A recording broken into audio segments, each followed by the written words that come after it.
प्लेटो एक ऐसे फिलोसोफर हैं जिनकी एक बात बड़ी कंट्रोवर्शियल रही है, और वो ये है कि वो कहीं ना कहीं डेमोक्रेसी को अच्छा नहीं समझते एक स्टेट के लिए। तो ऐसा क्यों प्लेटो को लगता था कि डेमोक्रेसी खतरनाक है किसी भी राज्य के लिए?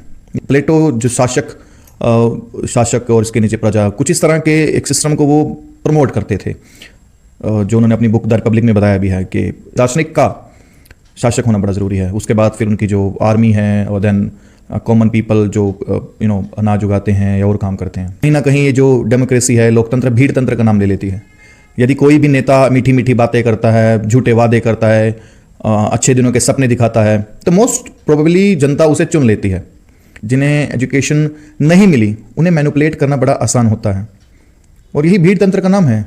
जो हमारे प्लेटो बाबा हैं वो साथ में ये भी बोलते हैं कि जो डेमोक्रेसी भी है ये भी सदा के लिए नहीं रहने वाली। जैसे एक आइडियल सिस्टम जो उन्होंने पहले भी अपनी बुक में बताया था वो नहीं रहने वाला सदा के लिए, वैसे ही डेमोक्रेसी सिस्टम भी सदा के लिए नहीं रहने वाली, क्योंकि हर सिस्टम का एक एंडिंग पॉइंट है। कहीं ना कहीं वो ब्रेकडाउन होता है, बशर्ते कि उस सिस्टम के अंदर जो वो लोग हैं उनके अंदर कुछ जो और एक व्यक्तिगत तौर पे जो खामियां हैं वो उत्पन्न ना हो, चाहे वो लालच है, चाहे वो कुर्सी का लालच है या पैसे का लालच है या फिर सत्ता का लालच है। तो ये जब तक ना हो तब तक तो खैर ऐसा नहीं कुछ होता। बट हाँ, ये लालच आने के बाद वो जो डेमोक्रेसी है, वो जो सिस्टम है, ब्रेकडाउन डेफिनेटली होता है।